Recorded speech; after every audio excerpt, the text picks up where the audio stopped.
बिस्मिल्लाहिर्रहमानिर्रहीम। अस्सलाम वालेकुम। आप देख रहे हैं प्रोग्राम आज की बात और मैं हूं कासतुल। नाजरीन मोहतरम, 22 या गालिबन 30 अप्रैल को भारत ऑक्युपाइड कश्मीर में पहलगाम की जगह पर एक टूरिस्ट स्पॉट है, वहां पर कुछ टेररिस्ट ने मजलूम भारतीयों को नाम पूछकर एज पर दी इंडियन मीडिया कत्ल कर दिया। बहुत ही अफसोसनाक और शर्मनाक हरकत थी। दुनिया के काफी सारी कंट्रीज ने उसको कंडेम किया, बिलाशमूल इंक्लूडिंग पाकिस्तान। पाकिस्तान का साफ मौकफ रहा है, जहां टेररिज्म होगा वहां पर उसकी कड़े अल्फाजों में मजम्मत की जाएगी। पाकिस्तान किसी भी हद तक टेररिज्म को सपोर्ट नहीं करता, ना करता था, ना करेगा।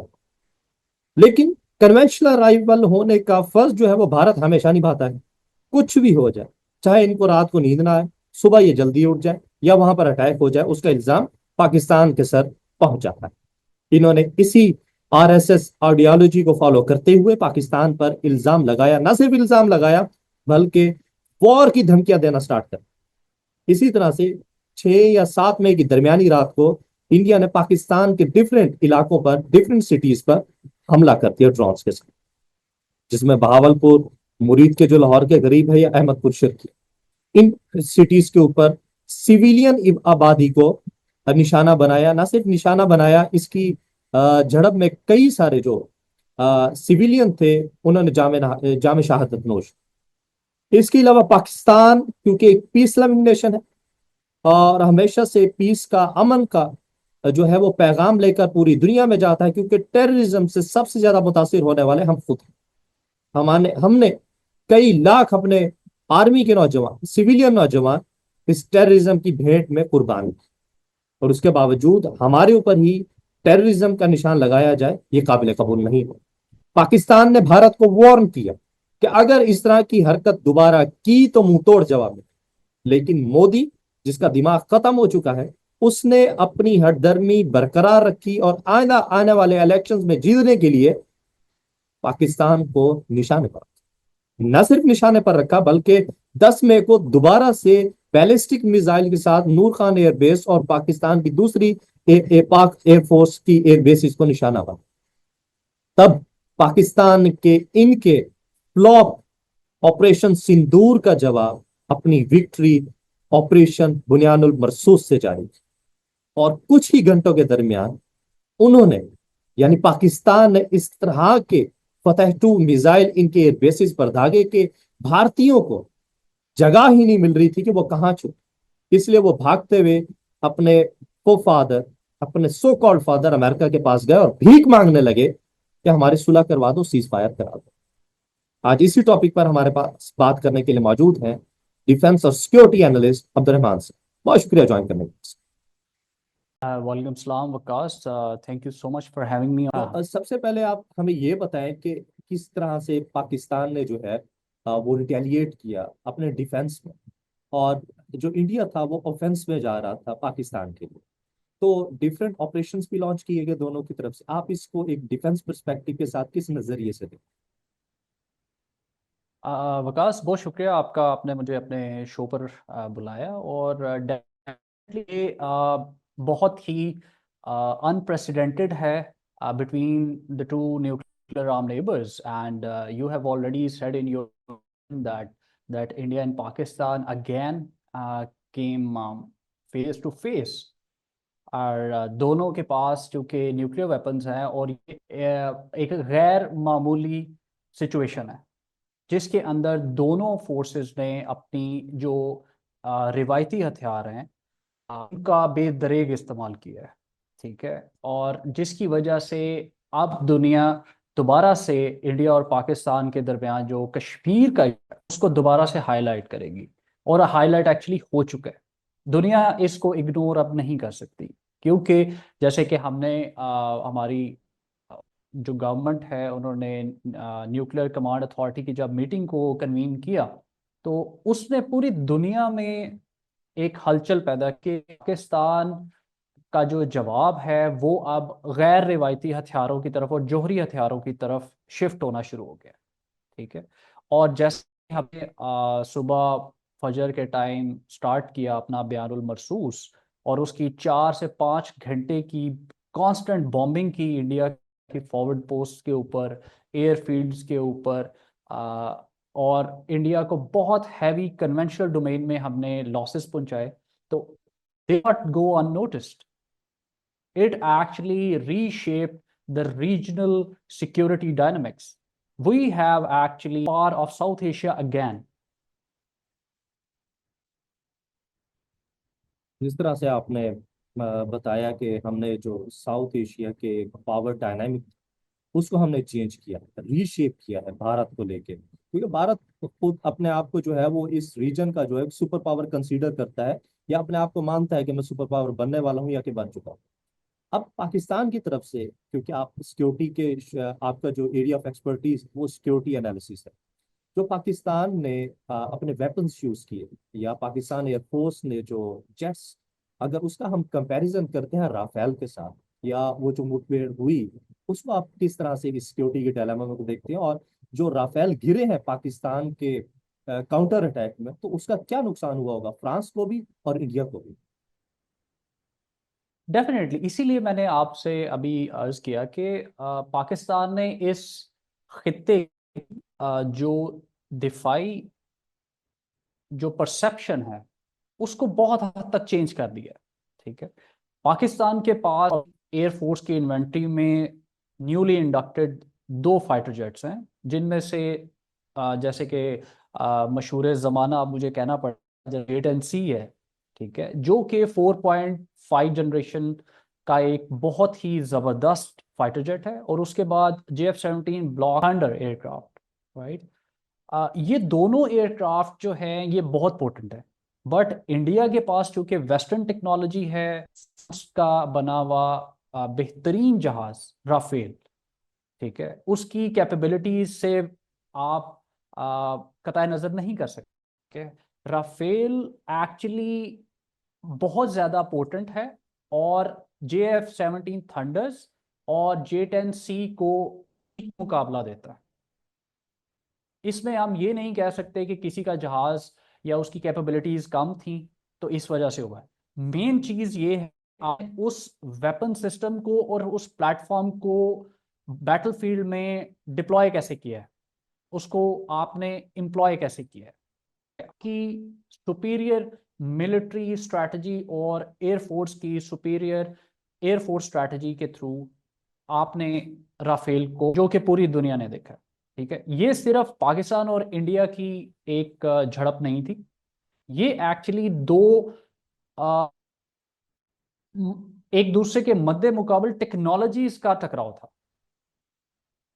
अब जैसे यूरोपियन टेक्नोलॉजीज में एक राफेल और दूसरा यूरोफाइटर टाइफून, ये यूरोप के और दुनिया में बेस्ट माने हुए जहाज है, जिसमें से कि जैसे हमने पुलवामा अटैक के बाद नरेंद्र मोदी की हमने स्पीच को सुना, जिसके अंदर उन्होंने राफेल की कमी को जाहिर किया कि अगर उनके पास राफेल होता तो कुछ और होता. पर सवाल ये है कि उनके पास रशिया का एक बेहतरीन जहाज Su-30 MKI, क्या हमने उस पिछली एपिसोड में उसको नहीं गिराया? गिराया. उसके बाद उन्होंने अपना एक MiG-21 का एक आउटडेटेड जहाज है, उसको डिप्लॉय किया, जो कि एक बहुत बड़ी अहमकाना गलती थी इंडियन एयरफोर्स की तरफ से. तब भी इस खित्ते की सिक्योरिटी डायनामिक्स को इन्फ्लुएंस किया और चेंज किया. और इस एपिसोड में हमने इंडियन एयरफोर्स और इंडियन आर्म फोर्सेस की अगर मैं कलेक्टिवली बात करूं तो उनके जो क्राउन ज्यूल्स थे, जिसके ऊपर उनकी कंप्लीट मिलिट्री स्ट्रेटजी भी थी, कि शायद ये वेपन सिस्टम और ये प्लेटफॉर्म्स उनके लिए कुछ नया तजर्बा करते हैं, उनके हक में जा सकते हैं, हमने उस परसेप्शन को चेंज कर दिया, जो कि पाकिस्तान आर्म फोर्सेस की बहुत बड़ी सक्सेस है. ठीक है, we have target their rough MiG-29. Why they deployed MiG-29? MiG-29 एक ऐसा जहाज है जो उनके INS विक्रांत पर जिसको वो सी सुपरमेसी के लिए, सी डोमिनेंस, एयर सुपीरियरिटी के लिए उसको यूज करते हैं.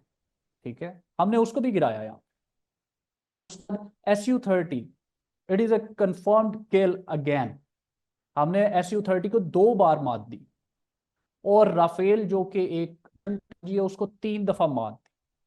ठीक है, अब इसके अगेंस्ट हमने जो चाइनीज टेक्नोलॉजी को जब डिप्लॉय किया, ठीक है, उस पे का इतना नाम दुनिया ने पहली बार सुना है।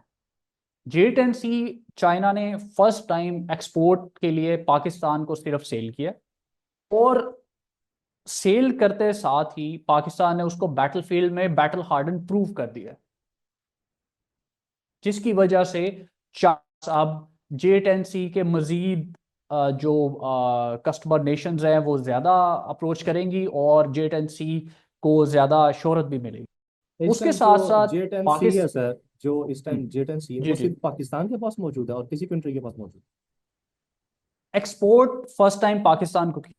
चाइनीज एयरफोर्स उसको पहले से ही इस्तेमाल कर रही है और बहुत अच्छा इस्तेमाल कर रही है। चाइना उसको अपने जो इंडो पैसिफिक रीजन है, एयर डोमिनेंस के लिए और एयर सुपीरियॉरिटी के लिए उसको अगेंस्ट द यूएस थ्रेट, और अगर आप इंडो पैसिफिक के उनकी स्ट्रैटेजी को देखें, वहाँ पे उसको डिप्लॉय किया जाता है, ठीक है। तो साउथ एशिया में J10C की ये पहली फाइट थी जो कि उसके हक में गई, और राफेल फाइट थी जो कि उसके हक में नहीं गई। है। साउथ अब एशिया की जब ये हम बात करते हैं, अगर हम साउथ एशिया की बात करते हैं तो हम्म, डिफरेंट जो हम देख सकते हैं कि ऑर्गेनाइजेशंस हैं या डिफरेंट ट्रीटीज हैं जिस अच्छा ऑकस में। इसमें, जी जी। जी अब वकास, इसमें मैं एक और चीज ऐड करूंगा, तीन थंडर्स का क्या रोल है, ठीक है। अब JF-17 थंडर्स जो कि प्राइड ऑफ पाकिस्तान है, हमने इंडिजिनसली उसको खुद बिल्ड किया है। उसके तमाम टर्म्स, उसके एवियोनिक्स, उसका हर चीज हमारे अंडर कंट्रोल है और हमारी उस पे प्रोफेशनल मास्टरी है, ठीक है। अब उसको इंडिया के best of the best fighter jet के अगेंस्ट पिच करना और फिर उसको सक्सेसफुली डिप्लॉय करना, ठीक है, ये पाकिस्तान एयर बहुत ही कामयाब है। अब इंडिया का इंडिजिनस फाइटर्स कौन सा है? हाल तेजस, जो कि इंडियन एयरफोर्स को अभी तक डिलीवर नहीं हो। पाकिस्तान ने JF-17 थंडर बहुत ही कम मुद्दत में उसको बनाया और उसको ऑपरेशनल रेडी किया, और क्राइसिस में दो दफा उसको डिप्लॉय किया गया। पुलवामा अटैक के बाद भी हमने उसको डिप्लॉय किया था, पर उसमें जो एयर टू एयर किल्स हुई थी वो F-16 की तरफ से हुई थी, ठीक है। बट उसने एयर टू ग्राउंड रोल्स में पाकिस्तान एयरफोर्स को बहुत अच्छा सपोर्ट किया। इस बार जो इंडिया का एयर डिफेंस सिस्टम है, जो कि दुनिया का one of the best air defence system है, S-400 के रशियन ओरिजिन का है, उसको हमने टारगेट किया है JF-17 थंडर के पैक, जो कि हाइपरसोनिक स्पीड पे अपने टारगेट को डिस्ट्रॉय करता है। अब हमें हाइपरसोनिक मिसाइल्स क्यों यूज किए? Because Pakistan air force has actually calculated and made so many war games on that thing, India का best of the best air defence system को नकारा कैसे करना है। और उसके अंदर we have very find out a loophole that S-400 may not intercepting the CK CM-400 AKG missile, क्योंकि उसकी जो स्पीड है वो हवा की रफ्तार से 5 गुना ज्यादा है। एयर डिफेंस सिस्टम उसको डिटेक्ट कर सकता है पर उसको इंटरसेप्ट नहीं कर पाएगा। That was the strategic advantage Pakistan air force has in this operation, and we have neutralized their air defense system, and then we attacked their uh, BrahMos cruise missile storage depot। अब उसको लोकेट करना और उसको touch करना, ये Pakistan air force की एक professional excellence और प्रोफेशनल मास्टरी का एक बहुत बड़ा सबूत है, जो कि पूरी दुनिया इस चीज को अब मान रही है। और दैट आपसे कहा कि हमने पूरे खित्ते की, साउथ एशिया की, हमने सिक्योरिटी पर। अगर हम दोनों का कंपैरिजन करते हैं, जिस तरह से पाकिस्तान ने जो है फतेह 2 लॉन्च किया था अपने बुनियान और मरसूस में, जब जी जी पाकिस्तान ने अटैक किया था, तो जो सरफेस टू जी सरफेस मिसाइल्स, अगर उसकी टेक्नोलॉजी के ऊपर बात करें तो क्या एनालिसिस है आपका पाकिस्तान और इंडिया की जब हम बात करते हैं? डिफेंस इंडिया का एयर डिफेंस सिस्टम और काफ़ी ज़्यादा स्ट्रॉन्ग है, ठीक है। तो जो डोमिनेंट एयरफोर्स ने जो स्ट्रैटेजी को एम्प्लॉय किया वो था उनके एयर डिफेंस सिस्टम को न्यूट्रलाइज करना।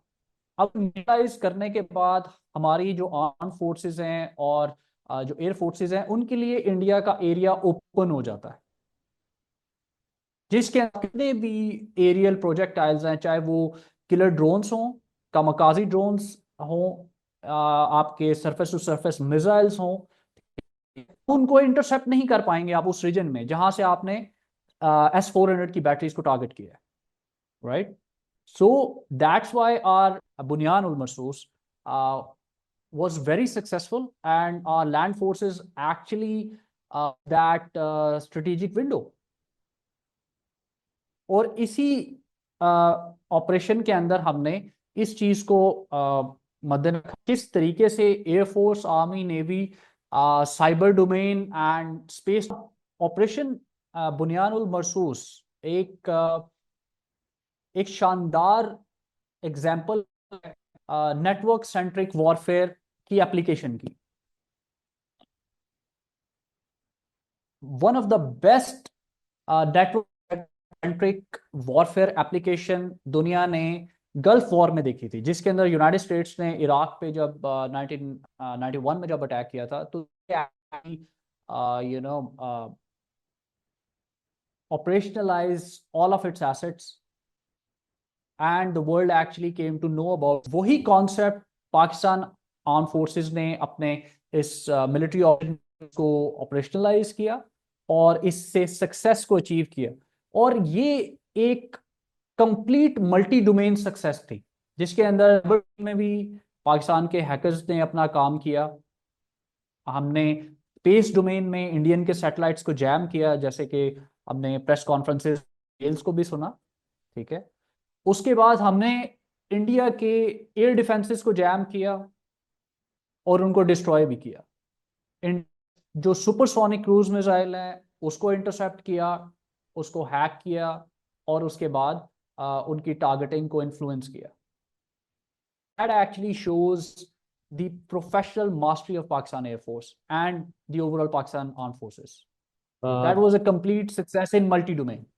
बिल्कुल ऐसे जिस तरह से आपने सरफेस टू सरफेस मिसाइल्स की बात की, फिर उसके बाद आपने पाकिस्तान एयरफोर्स के जो प्रोफेशनलिज्म पर उस पर आपने बात की, किस तरह से उन्होंने टारगेट किया हाइपरसोनिक मिसाइल के साथ। जो सबसे बड़ी बात है जिसको इंडियन मीडिया भी हाईलाइट करता रहा है कि लाहौर पोर्ट भी दरियाफ्त करवा लिया उन्होंने, और इसी तरह से और भी बहुत ज्यादा उन्होंने बातें की। आप पाकिस्तान नेवल वॉर कॉलेज के साथ भी आप मुंसलिक रहे काफी अरसे तक। तो पाकिस्तान जो नेवी है, इंडिया ने बॉर्डर्स पर भी हमारे साथ जो है वो वॉर स्टार्ट की। इसके अलावा अपने जेट्स के साथ भी उन्होंने वॉर जेट्स के साथ भी की, लेकिन नेवी की तरफ वो नहीं है। इसकी वजह क्या आप समझते हैं? हाँ, ये आपका बहुत अच्छा सवाल है। आ, मेरे ख्याल में इंडिया ने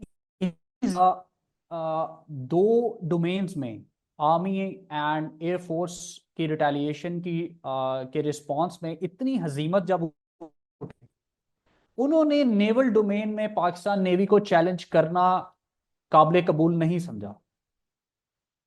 अब जैसे हम इसके यूज करते हैं जिसे कहते हैं डिटरेंस।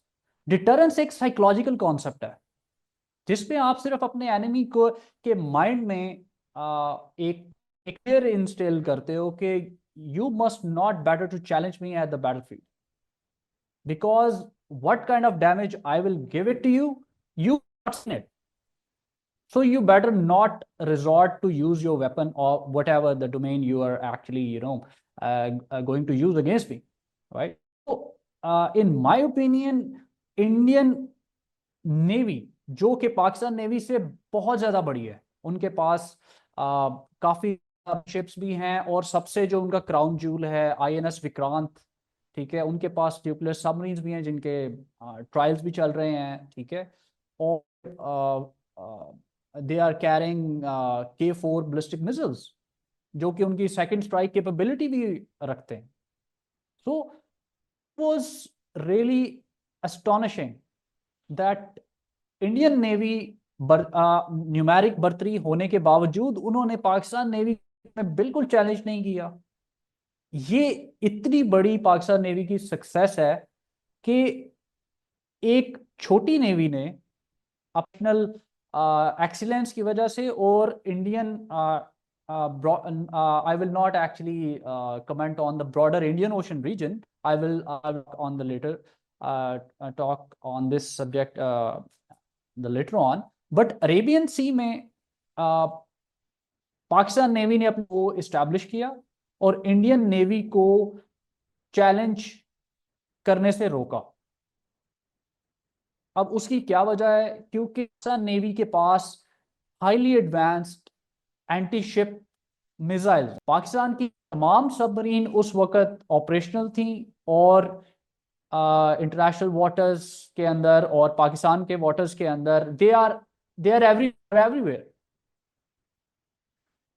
उसकी डिटरेंस की वजह से इंडियन नेवी ने पाकिस्तान को पाकिस्तानी वाटर्स में या और near to Pakistani waters challenge करने की हिम्मत नहीं की।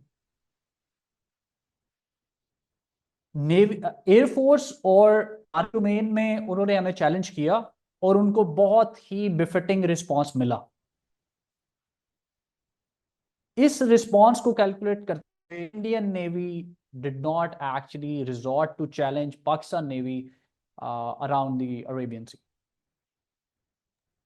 अब जैसे शायद इस न्यूज को फॉलो किया हो कि पाकिस्तान नेवी के पास एक बहुत ही पोटेंट एंटी शिप मिसाइल है जिसका नाम है स्मैश, जो कि हमने रिसेंटली एक्वायर किया और उसके हमने ट्रायल्स भी किए। ठीक है, तो पाकिस्तान नेवी के जितना वेपन सिस्टम है वो ऑपरेशनल है और वो डिप्लॉयड है, जिसकी वजह से इंडियन नेवी जिसका वाटर नेवी बनने के भी अजाइम है, हमने वो भी खाक में मिला दी कि अगर आप एक न्यूमेरिकली स्मॉलर नेवी को अरेबियन सी में अगर चैलेंज नहीं कर सकते तो how can you deserve the title of a net security provider in the.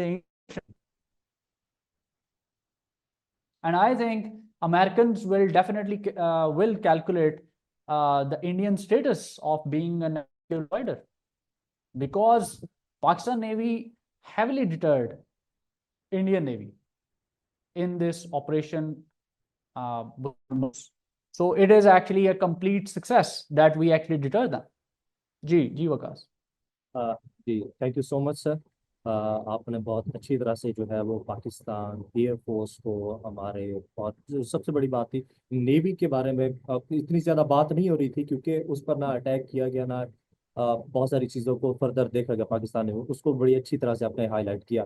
हमारे पास लास्ट 2-3 मिनट है। फ्यूचर आउटकम्स आप इस पूरे कॉन्फ्लिक्ट में, या सो कॉल्ड हम वॉर इसको कहते हैं, तो उसमें फ्यूचर आउटकम्स क्या हो सकते हैं पूरे इंडो पैसिफिक को अगर आप देखते हैं? क्योंकि उन्होंने ब्राह्मोस जो है वो DJISPR की कॉन्फ्रेंस में वो देखे थे, वो ब्राह्मोस जो है वो अफगानिस्तान की सरहद पे जाके वो गिरे हैं, तो वो कह रहे थे कि इस पूरे रीजन को जो है वो इस आग में झोंकना चाह रहे, तो इस वॉर के फ्यूचर आउटकम्स आप क्या देखते हैं?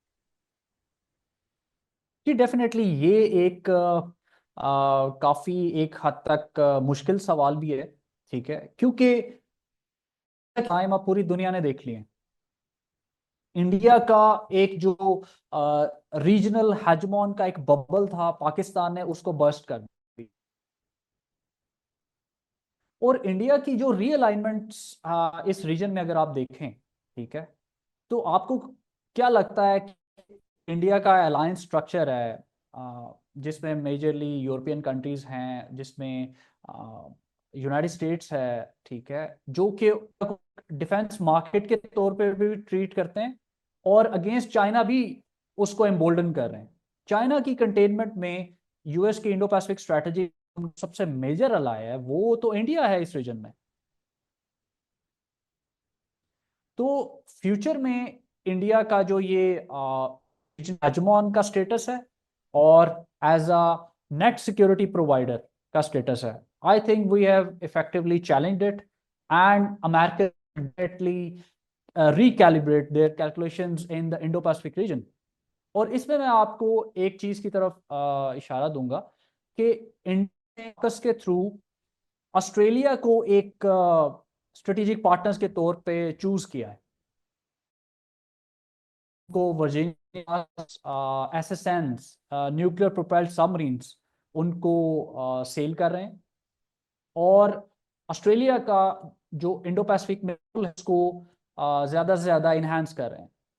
आई थिंक अमेरिकन ने बहुत पहले ही इंडियन नेवी की पोस्टरिंग को कैलकुलेट किया होगा, जिसकी वजह से उन्होंने एक दूसरा एलाई को support in their arm forces domain, और उसके तहत उन्होंने ऑस्ट्रेलिया का जो रोल है इंडो पैसिफिक में उसको ज्यादा से ज्यादा सपोर्ट करना। तो मेरे ख्याल से India is just like a defence market for the United States, because India has a huge economy, and United States actually want money। जैसे कि आपको पता है कि इकोनॉमी की और यूएस की और जो चाइना की जो ट्रेड वॉर्स हैं उसकी वजह से यूनाइटेड स्टेट्स को अपने लिए इंडस्ट्रियल कॉम्प्लेक्स को चलाने के लिए उसको ज्यादा से ज्यादा डिफेंस मार्केट्स चाहिए, और India is just like a customer too. तो फ्यूचर में डेफिनेटली जो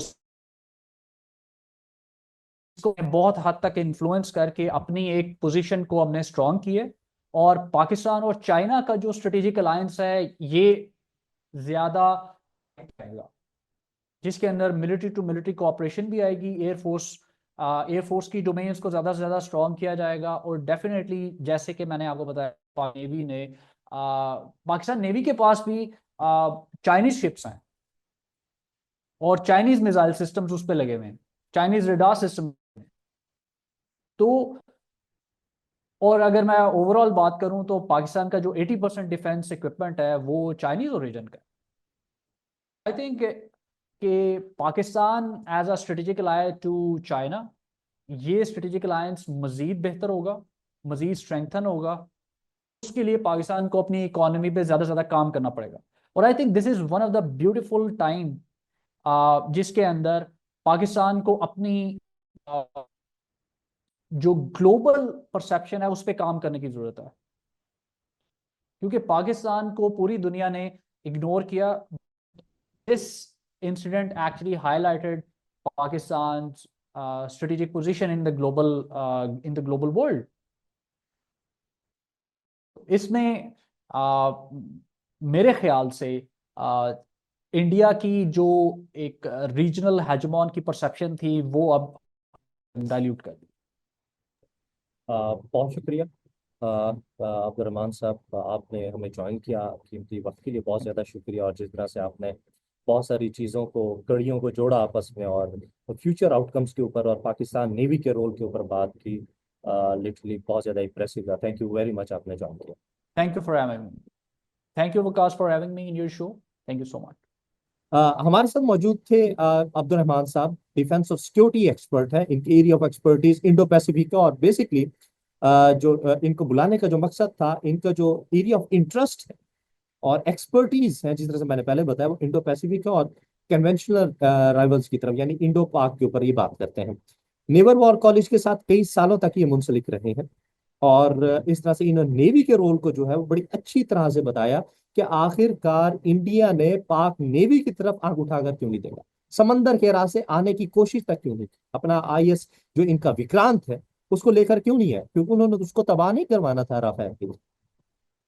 इसी तरह से इन्होंने बड़ी अच्छी तरह से जो पाकिस्तान एयरफोर्स का रोल उसको भी बड़ी अच्छी तरह से बताया, और इसके साथ साथ उन्होंने पाकिस्तान आर्मी के बारे में भी बताया कि उन्होंने किस तरह से सारे ऑपरेशन को सर अंजाम दिया, और किस तरह से इनकी प्रोफेशनलिज्म को एक्सप्लेन करते हुए उन्होंने बताया कि इनकी कैलकुलेशन किस हद तक एक्यूरेट थी कि ब्रह्मोस का जो एक स्टोरेज था उनको किस तरह से पाकिस्तान एयरफोर्स ने तबाह किया। और ये भी बताया कि S-400 जो इंडिया के सर का झूमर था, मान था, उसको किस तरह से इन्होंने हाइपरसोनिक मिसाइल्स के साथ खत्म किया। आज के प्रोग्राम में इतना ही। आई थिंक हमने अपने लास्ट प्रोग्राम में भी ये बताया था कि अगर इंडिया इस तरह की दोबारा कोई हरकत करेगा तो उसको मुंह की खानी पड़ेगी। और आई थिंक उन्होंने 10 मई को जो किया, और उसके बाद कुछ ही घंटों की कार्रवाई के बाद इंडिया को ये पता चल गया कि हम नहीं लड़ सकते, हमें हार माननी होगी। इसलिए वो फिर जो उनके फोफादर्स अमेरिका वहां पर भागता हुआ गया और मिन्नतें और तरले भीख मांगना स्टार्ट कर दी कि हमारा सीज फायर करा दिया जाए। तो हमने पहले ही आपको वार्न कर दिया था डीएजी न्यूज के इसी प्लेटफॉर्म से कि अगर दोबारा इस तरह की हरकत करने की कोशिश की तो बड़ा मुंह तोड़ जवाब मिले। अगर दोबारा आपको यही दोहराते इन्हीं अल्फाजों के साथ कि अगर वाकई आपने दोबारा इस तरह की हरकत की कोशिश की तो इस बार पाकिस्तान नेवी भी पीछे नहीं है, इस बार हम पहल करेंगे और फिर आपका हशर क्या होगा ये आप याद। फिलहाल डीएजी न्यूज के इस प्रोग्राम से, आज की बात से हमें दीजिए इजाजत, और इंशाल्लाह आपसे मुलाकात होगी नेक्स्ट एपिसोड में। इजाजत दीजिए, अल्लाह के बाद, अल्लाह हाफिज।